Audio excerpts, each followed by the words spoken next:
back squat. Let's start with the unrack. The height of the bar should be a bit lower than your shoulders. Approach and grab the bar, positioning yourself so the bar is placed on your traps.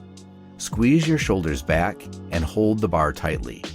Take a deep breath in your stomach and unrack the bar. Take a few steps back, exhale, and then inhale through the stomach again. The stance width will depend on the person, with some people preferring a wider stance, while others feel more comfortable using a narrower stance. The same goes for the direction in which your feet are pointing too.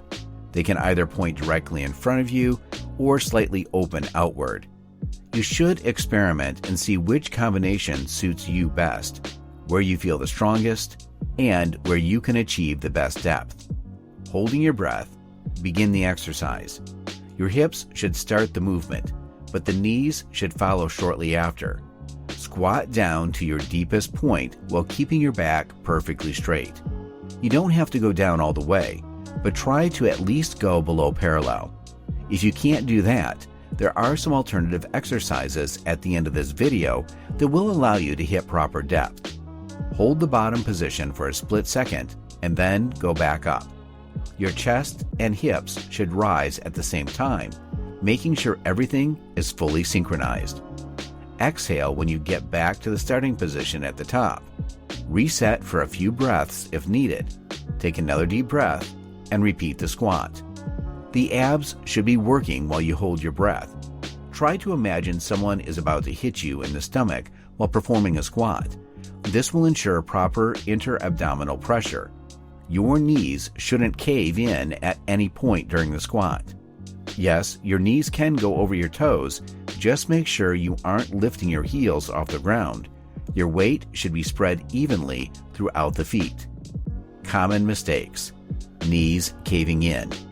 Like mentioned above, your knees shouldn't be caving in. They should instead follow the direction of your feet. People whose feet are angled outwards will have their knees going outwards too. Common mistake. Lifting your heels. Keeping balance is key during the squat, as you can easily get injured if you get too unstable. Keep your heels down through the whole movement, and if needed, place something underneath your heels to compensate for your lack of ankle mobility.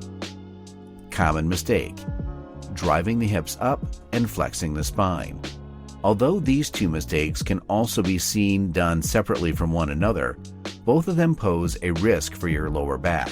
Your chest and hips should rise simultaneously when ascending during a squat. If you tend to the problem of lifting your hips up first, try excessively opening up your chest during the squat to even out the speed during the ascend.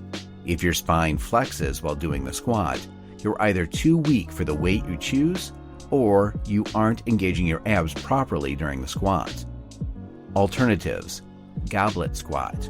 Hold the dumbbell or kettlebell close to your chest and squat down. Everything we mentioned before about the squat technique still applies. This variation will allow you to get deeper into a squat. Alternatives. ZERCHER squat. Place the bar in your elbow crease, squeezing your hands together to create more stability. Everything we mentioned before about the squat technique still applies. This variation is also used to get you squatting deeper.